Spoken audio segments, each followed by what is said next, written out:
Welcome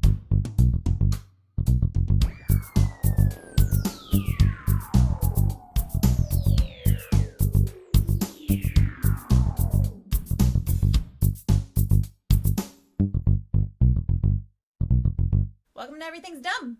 My name is Kate. And I'm Victoria.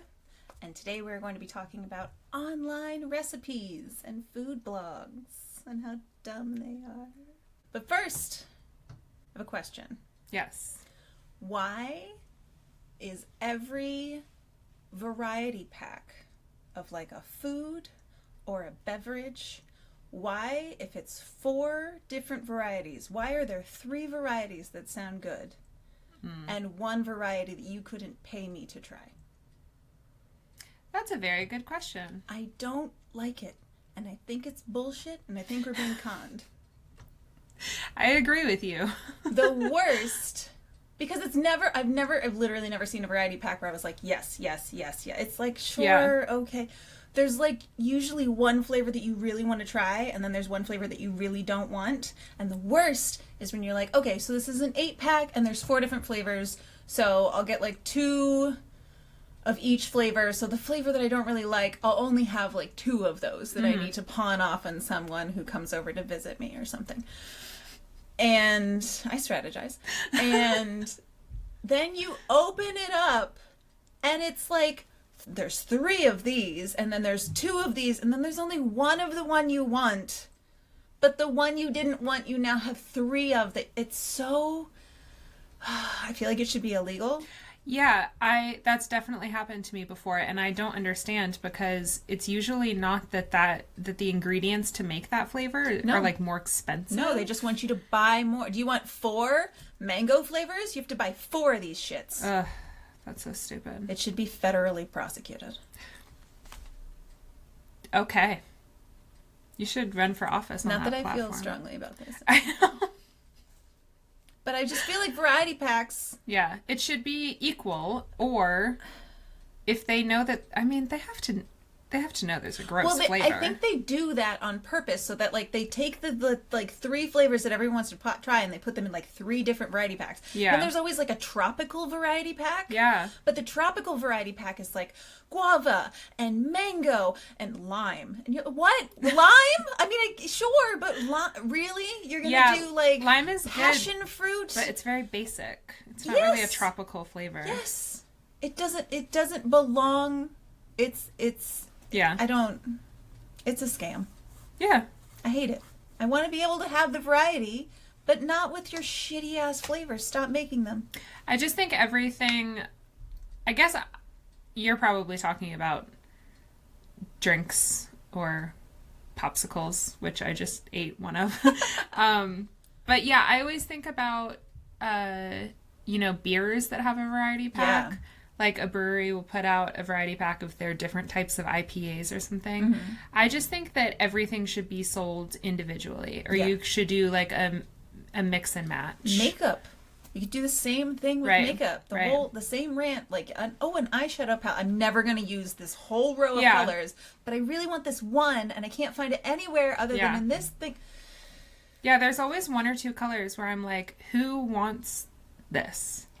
Like, no one. The only way that they can get rid of it is by putting it in a variety pack. Well, then why even make it? I don't understand. Yeah, you're right. No arguments from me. Okay, thank you. That's all I wanted. This whole podcast is me getting upset about things and you just agreeing with me. Yeah, that sounds good. I think that I agree with you on most things, so I think we've figured out a solid strategy. Cool.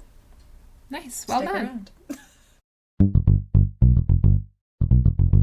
Okay, so today I want to rant about online recipes. So it is wonderful that anyone in the world can put a recipe online. Mm-hmm. But is it though? Oh.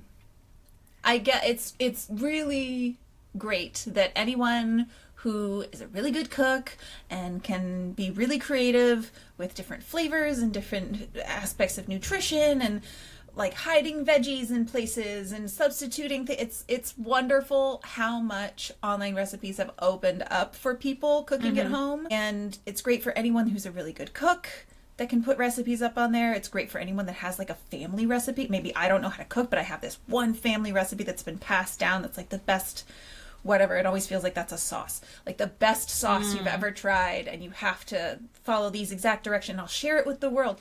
But those two types of people are not the only people that have internet connections. And therein lies the problem. Yes.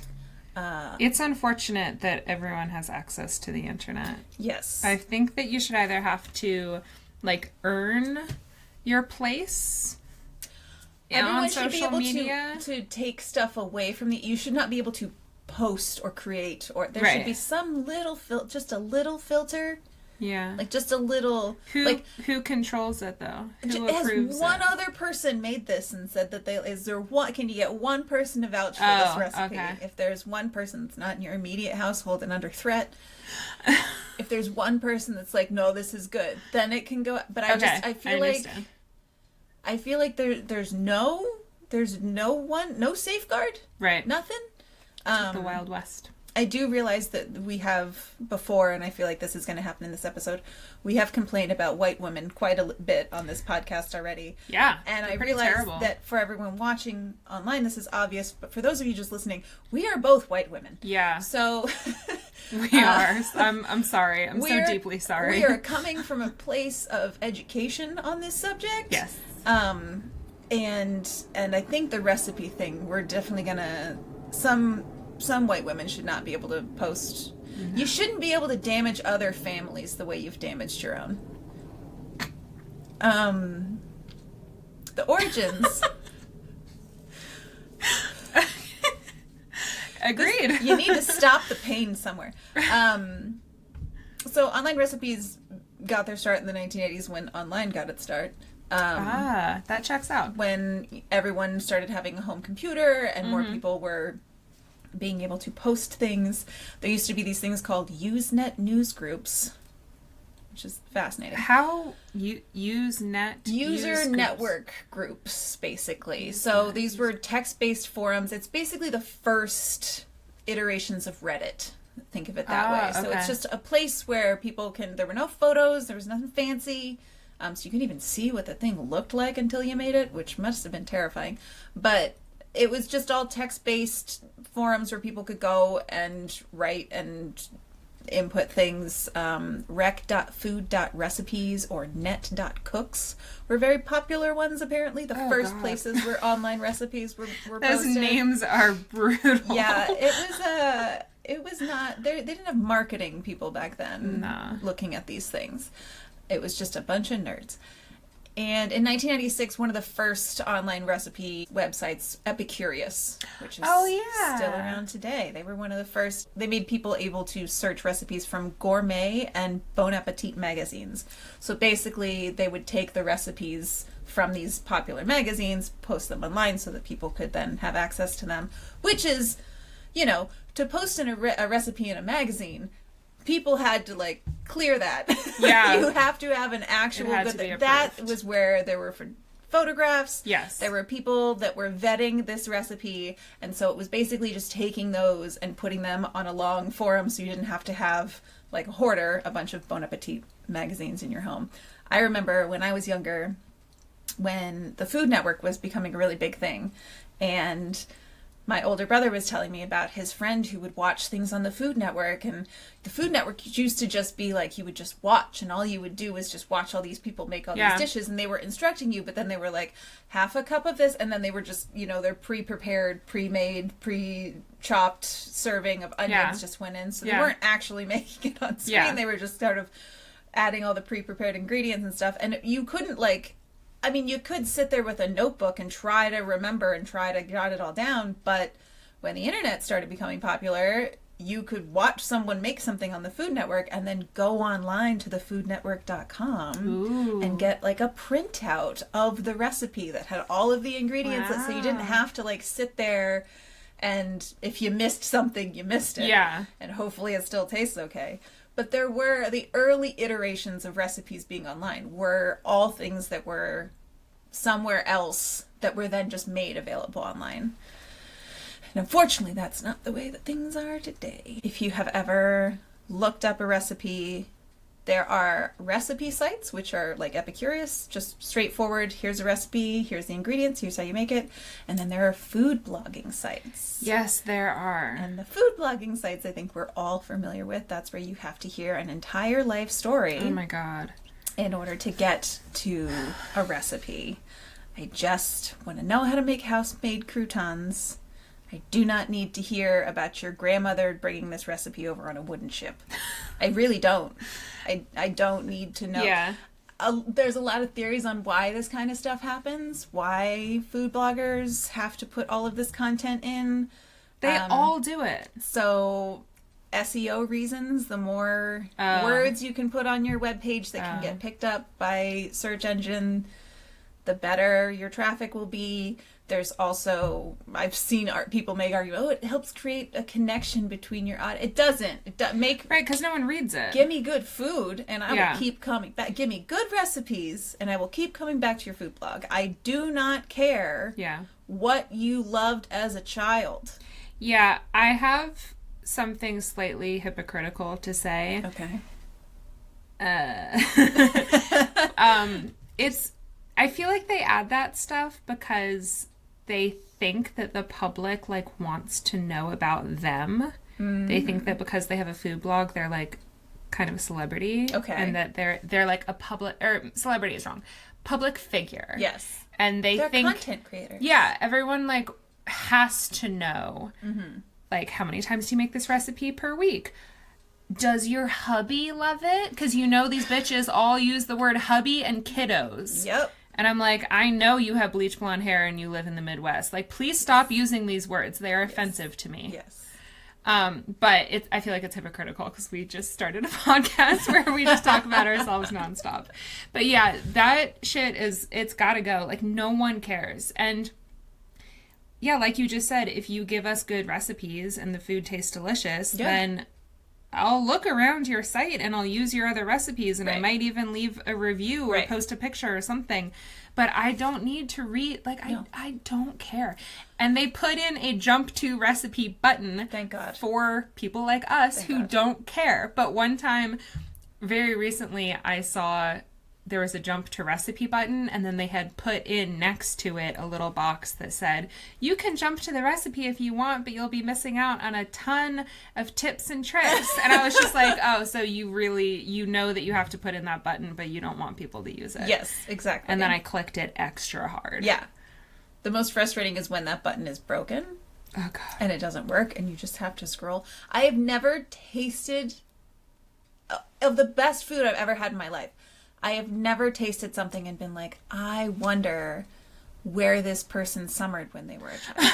Like, I don't need to know anything about any member of your family. Like,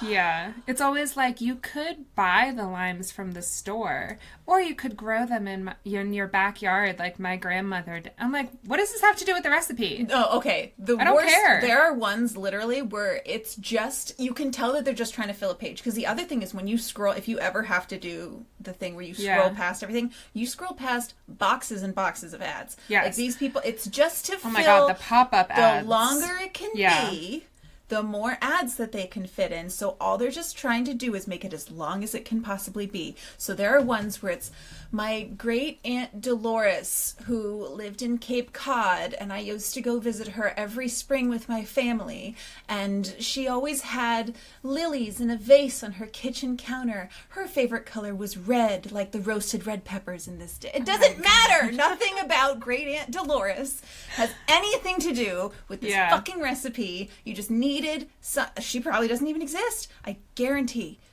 There's no house in Cape Cod with any lilies on the table. This is all just people just coming up with as much content as they can to fill as much space to stick ads in to make money. And with that, we will be right back. I'm just kidding. We don't actually make money at this. Not yet. Yeah, I feel like on the internet these days, there's not that much original content. Like, I feel like most recipes are stolen from other people. Yeah. But it kind of goes back to what I was saying during our applying for a job episode, where I'm like, we all have bills to pay. And it is so hard to, like, get a good paying job these days But social media, including like blogs, Yeah. you can make money from that, from like ad revenue. So if you can't get anyone to hire you, you may as well steal other people's recipes and stick it on your own blog and make money. As long as you make up an Aunt Dolores. Yeah. Like, I'm not thrilled that the internet is mostly just people copying each other, but I kind of get it. Yeah. And at a certain point, I'd rather have a recipe copied that's good.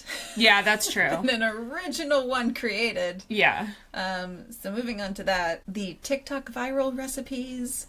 Oh, yeah. Or, oh my god, the crazy fucking bleach blonde white ladies that are just putting raw chicken in a pan with raw spaghetti. And No! Have you not seen, I mean... I've seen a lot of, like, the biggest casserole dish you've ever seen in your life, and they just throw shit in there. Yep. And then they throw it in the oven. Yep. And then they have to take it out. Look at this! And it's like the worst. It's like American cheese on top of something that wasn't ever seasoned, on top of something else that was never cooked. There's so many so bad ones that there are so many accounts that are just made to make fun of those people. There's this woman. Everybody's so creative. Yes. That's exactly what I was gonna say. I love her. She is so funny. Oh my god. Everybody's so creative. And that's her whole thing, is just, she says she like watches hilarious. it through once, and if we will link her in the show notes, because her stuff is so funny. And all she does is watch these awful recipes, which I really think it's hard to tell whether some of them are like trolling. I mean, bad to get the views, like the hate watchers. Yeah. Because people will watch those videos multiple times. Like rage bait. Exactly. Yeah. Yeah. It has to be, because it devastates me to think that someone is, first of all, wasting food like that. Yeah. And then also, like, I hope that you're not eating it. I hope that you're not feeding that to your children. Right. Like, that's food poisoning every day. Right. Yeah. It's all bad. It's like, I don't want it to be real, but I don't want it to be fake. Yeah, that woman's hilarious. There's no good outcome with those, for sure. Whether someone is genuinely eating it and thinking that that is food, or whether they are just wasting all of the food for clicks. Right. Both options Either are way, terrible. it's bad. With non-rage bait content creators, with people who are actually making real recipes, or people that are just, throwing up a recipe online that they think is good, I would say you kind of just have to apply the whole don't believe everything that you read to your recipes as well. Everything should be taken with skepticism. Measurements, ingredient lists. I recently saw a recipe that called for like 3 teaspoons of something. That's a tablespoon. That's a tablespoon. Just put a tablespoon, like it. I was like, hold on a second. Exactly. Like 4/4 of a cup. Like, you can just say the normal way to do something. Yeah. Like, it's just so, or when I like the recipe, or the recipe sites when you can change the serving size. Yes. But that does sometimes make it call for, like, if you're making something with eggs, it'll be like 1/8 of an egg. And you're like, well, how does that... well, the other thing about changing the serving size, there's like a box you can click where it's like 1 or 2 or 4. Yeah. I was at my sister's house last year, and I was cooking, I don't know, something, whatever. Food. I can't remember what the recipe was, but I clicked, I think the default was to double the recipe, and so then I like clicked for it to only make 1. So I made it from 2 down to 1, and then I made like half of the recipe, and then I went back to look at the rest of the ingredients, and I did not realize that it, on its own, had gone back to 2. Oh no. And so then I added way too much of a bunch of shit, and I was like, this just doesn't seem right. Yeah. Like, it was like 1 pound of ground beef with like a cup of seasoning. And I was just like... Not written by a white woman. What's happening? No, definitely not. Especially because, like... Seasoning? Yeah, paprika was involved. And yeah, they don't know what that is. Yeah. But yeah, so that is a handy tool, but only if it works. You were making ethnic food, I hear. Yep. It's being quite adventurous. Pepper. Wow. Yeah, so ingredients too. I love this one food blogger. I love this one food blogger. She even has come out with a couple of cookbooks. I own one of her cookbooks. I do not want to name her because I'm about to talk shit. I love her recipes. I have learned to omit certain things. Okay. She, for some reason, always wants to put maple syrup or agave nectar in savory things. The first thing that I ever made from this person is a recipe that I now love, but it's a recipe that I don't put the maple syrup in because it's a recipe for vegan tuna salad. The fuck? Maple syrup. What tuna salad is sweet? Why would you do that to people? Why would you make people do that to themselves? I wouldn't. I made a pasta salad today, a macaroni salad from her. her. She called for agave nectar. What? No. I'm not doing that. That's really strange. I'm not putting agave nectar in macaroni salad. Yeah, I know sorry. that in desserts, a lot of times you add like a little bit of salt or something to like bring out the sweetness or whatever. But I don't think it works the other way. I don't think you should add sugar to... It really doesn't. Sometimes sugar can like bring out like tomato-y something, but like for fish fillet, like you're trying. No. I don't. Anyway, so sometimes you have to just find a way to make the recipe work, and if you can do that, then you just know I'm gonna read this person's recipe. I'm gonna do it. It's gonna be great as long as I just ignore that one thing right there. Did you add it the first time you made it? Yes, I did. And no, it was bad. It was bad. Okay. And it was like, I was upset about it because I was like, I bet if it didn't have this, it would be great. Then I made it again without it, and it was great. Trust yourself. That's so strange. Yeah.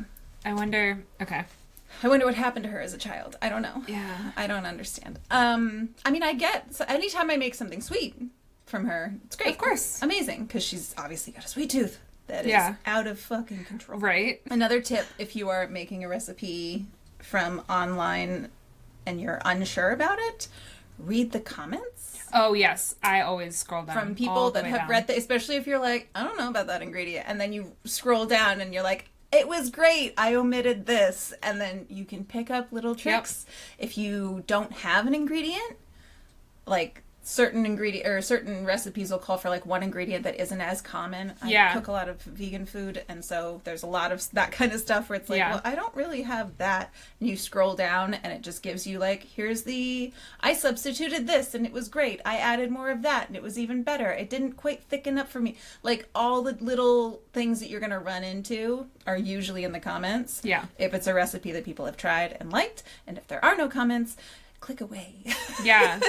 Go away. Seriously. Do not trust that, because I think a lot of people maybe read it and were like, and then didn't try it. So maybe try another one, because for everything that you can think of, as long as it's an actual food item, there are like 30 different versions of it online. Oh, yeah. So you can always find another version of it that maybe you'll have the ingredients for, maybe sounds better, maybe seems easier, maybe has comments for people saying, well, actually you shouldn't bake it at this, you should bake it at that. Like, mine other people's opinions, not just the person who posted the recipe. Yeah. Because they might be precious about this recipe and other people aren't, and they're just like, here's how to make it edible.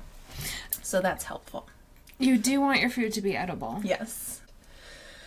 All right, my question for you. Mm-hmm. What is the worst recipe you have ever attempted to make? Oh, God. And it either could have turned out the worst or just been like the biggest disaster of trying to make something. I made probably like 2018, 2019, something like that. I attempted to make like pulled pork or like carnitas or something. But I tried to make it out of jackfruit, like a vegan version. Mm-hmm. I'm not vegan, but back in the day, I was experimenting with just a ton of different types of cooking. Yeah. So I wasn't experimenting with veganism. I just thought it sounded like a cool idea to make pulled pork tacos, but like out of jackfruit. I was like, I wonder about that. So I made it following the recipe that I found. And then I also made some type of cashew sauce type thing. I don't know. Fancy. For someone who hates nuts. Well, you know, you mixed it with some other shit. Sauce. It was supposed to taste good. I'm not sure which ingredient betrayed me, or I don't know. But I do know that it was basically canned jackfruit, and then you would shred it. Okay. And then you would add maple syrup. Oh, God. Because, you know, pulled pork or carnitas or whatever, sometimes, I guess pulled pork does, like barbecue pork or whatever. Yeah. It has a barbecue sauce is like a little bit sweet. Yeah. So there's maple syrup involved, but I don't remember the rest of the recipe. But basically, I made this meal for myself and my boyfriend at the time, and I mean, I think I started throwing up within like 2 hours. Like, it was very quick. Did you enjoy it while you were eating it, though? Or did you eat it because you're like, I made this? It was mostly that I felt like I took a bite and I was Maple like, syrup oh, isn't this cheap. really isn't. No. And I was pissed too because Yeah. I went to all the trouble to go around to different stores to find the ingredients. Oh, God. It was a lot of preparation, Yeah. and then, a shit ton of maple syrup just down the drain or down the toilet when I threw it up. Sorry, that was gross. Hopefully the rest of it went down the drain because you didn't finish. No, I threw it away. Okay, yes. Yeah. But it made me sick pretty quickly. But when I was eating it, I was like, oh, this definitely is not as good as I wanted it to be. Like, it tastes fine, but like, I will never crave this. Yeah. I won't even recommend this to my friends. Like, it was not good. Yeah. And I think my boyfriend was like, he is such a sweetheart and he eats everything I cook and he just like devours any food that I make for him. And he's always so nice and gracious and complimentary. But he was kind of like choking it down a little bit. Like, I think he wanted to be supportive. Mm-hmm. But I could tell that it was not his favorite meal I had ever produced. And I thought that it only tasted okay. And then, of course, it immediately made me sick. I don't think it made him sick. I think he just really didn't like it. And I think I mentioned it to him a few months ago. Like, I feel like we talked about it pretty recently. I think I asked him, is there anything I've ever made that you didn't like? Because I think I made something very basic for him, and he was like, this is so good. And I was like, bro, I literally it's just ground beef with like some cheese melted on top. Like, this is not even a meal. This is just, I pulled it out of the fridge and stuck it in a pan. And he's like, well, it still tastes really good. And I was like, that's so nice of you. Like, but you always like my food. Is there anything I've ever made that you didn't like? And he was like, those jackfruit tacos. Oh my God. I was like, oh God. Okay. Wow. I'm not the only one who was scarred by that. I can't relate. Not that I've never made anything bad. I don't know what it's like to serve something to my boyfriend and not hear his immediate opinion on how it tastes. Well, Brian cannot. Yeah. He can't. He's never taken 2 bites at a time because he takes a bite and then he immediately has to talk about it. Like, he can't ever eat anything that does not immediately elicit a verbal response, if not several. But are they complimentary? Depends. Oh. Okay. What's a recipe that you've always wanted to try that you've never had? Or that you've never been able to... Okay, let me rephrase this. I am crazy. So I have a... What? You were supposed to be shocked. Oh. We're gonna insert like many more gasps there. But I have like a recipe bucket list. Like you do. Things that I've always wanted to try, but like I don't have the money or the ability or whatever. Like my top one probably, I've always wanted to brew root beer, like brew my own root beer. But like I don't have a garage. I don't have a basement. Yeah. I don't even have a free corner of my kitchen right now. Like I couldn't Or your bedroom. No, nothing. The amount of like space that would be required, but I would fucking love to brew my own root beer. And then the pinnacle of that would be then you brew your own root beer, and then which I've done this before, but you make your own vanilla ice cream. And then you make a root beer float from scratch. That's why it's a recipe bucket list. Okay? You thought I was crazy. Okay, I'm on board. That is Sign me up. life goal that I will one day achieve. Okay, so I have to be friends with you forever. Yes. Because who knows when that's going to happen. Who knows when I'll get a garage. I mean, this is Los Angeles. Those are millions of dollars. Millions of dollars. Yep. Do you have any recipes that you've always wanted to try that you haven't? Yeah, but it's not as exciting as brewing root beer. I've always wanted to make... this is so stupid. I've always wanted to make tiramisu. Literally ever since watching Superbad. Because they make it in their home ec class. And I was like, oh, that kind of seems pretty easy. Like, I bet I could do that. And I never have, which I'm sure it's not that... Like, I could do it. Yeah. I don't need a setup, like, with brewing root beer. I don't need... like a distillery in the corner. That's an extreme example, but like I've never made tiramisu. I think creme brulee would be really fun to make. Oh yeah. I have the little blowtorch thing. I don't know where to buy the butane for it. I literally, because you can't buy it online. They won't send you butane through the mail. Yeah. And if I can't get it on Amazon, where the hell can you buy it? I went to Target and looked all over for it. They don't have it. Like, I don't know where to go to buy. If someone could tell me. Like a hardware store? Maybe. An outdoorsy store? Because is it the same thing? It's like a little can of butane. Is it the same thing that you put under like a Bunsen burner?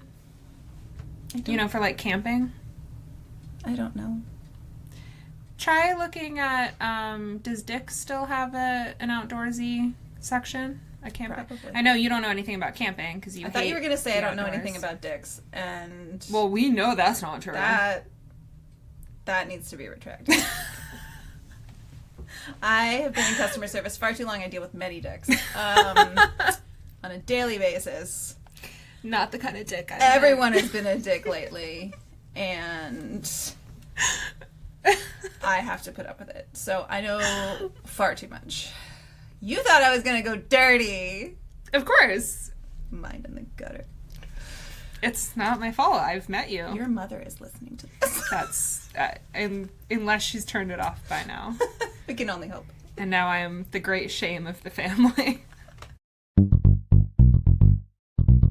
Okay, for our closing segment, I have a BuzzFeed quiz for you. Because Yay! What else would it be?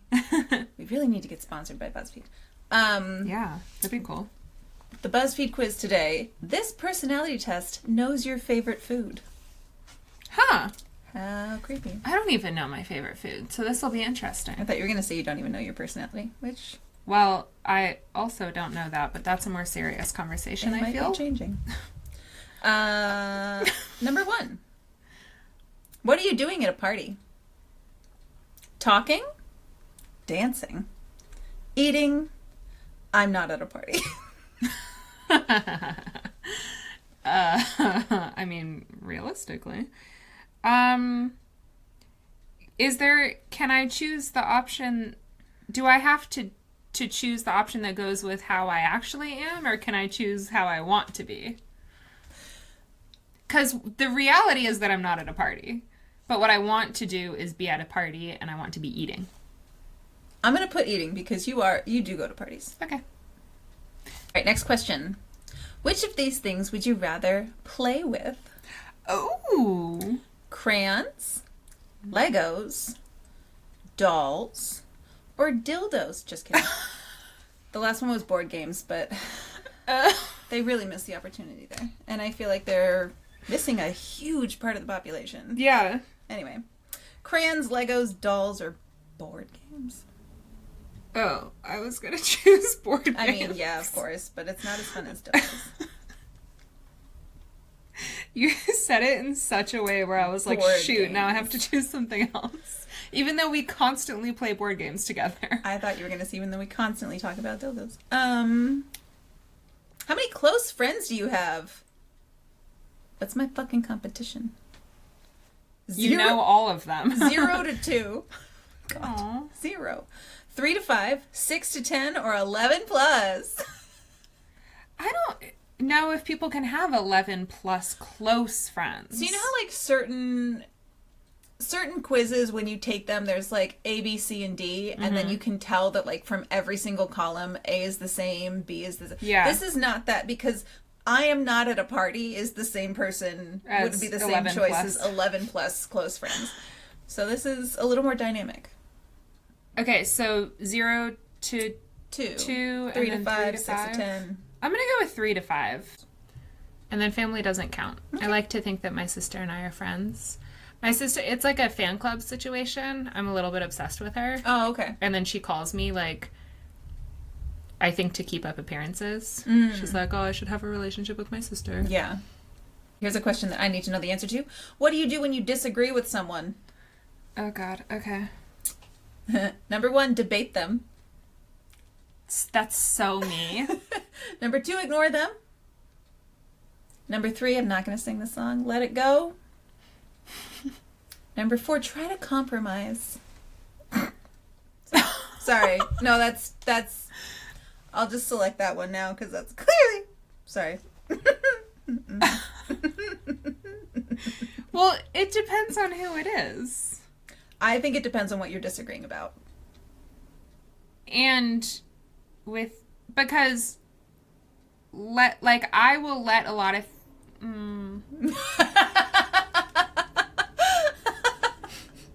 I will let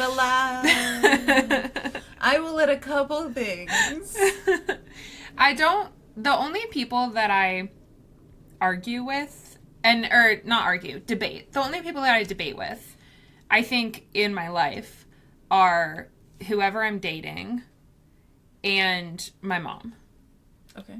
My sister, if she says something that I disagree with, I will like voice my opinion, but like I'm not gonna try to change her mind. I mean, we agree about most things, but like, and I don't think that I debate with friends. Like, I don't think I've ever really had an argument with a friend. I have had friends where I just realized that we don't have a lot in common, and then we just stop being friends. You ignore them. Yeah, I guess so. I don't know. That's kind of a tough question, actually. I really don't know how to answer that. How did you answer that? I mean, I would say debate them. I just think of most of the time when you disagree with someone, it's on something like politics. Yeah, okay. If it's something there it is. If it's something now you see where the laughter came like from. that. Yeah. Not like, what do you want for lunch or something like that, but like disagree with. Yeah, I guess. Yeah. Yeah, debate. If it's something important like that. Okay. Sorry, this is gonna sting after the last episode. What do you do when you have a lot of work to do? Oh, God. I wouldn't know what that's like. Housework. Oh, I lay on my bed and That is not an option. Read Reddit, and I try to get Bobby to come hang out with me. Number 1. Yeah. Get to work.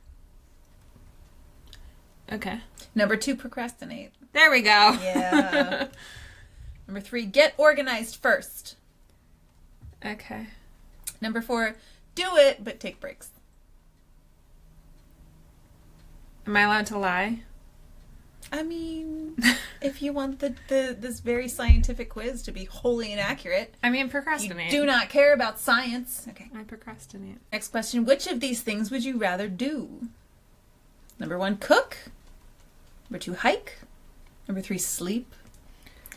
Number 4, read. Oh, I like doing all of those things. I think... What was the third one? Sleep. Oh, God. I do love to sleep.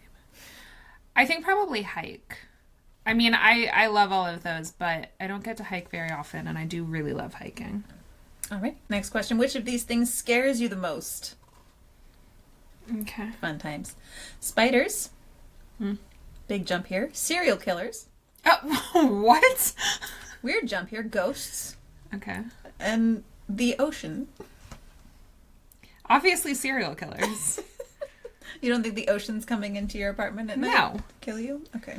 We don't live that close to the beach. I mean, if I were trapped like 2 miles under the ocean's surface in the middle of the Pacific, then I'd probably pick the ocean. But otherwise, like, who the fuck would choose anything besides serial killers? Someone who really, really... Maybe that, like, another serial killer? Oh, okay. I mean, if you know your own kind, you're not really afraid. Yeah. Well, as a non-serial killer, that didn't occur to me. Oh, so... okay. But it did occur I mean, to you. I'm also not. You're done. You have your results. Your favorite food. Okay. Ah, shit. I should have had you write down your favorite food. Well, I can just type it in your phone real fast. Type it in my phone real fast. And then we're going to see.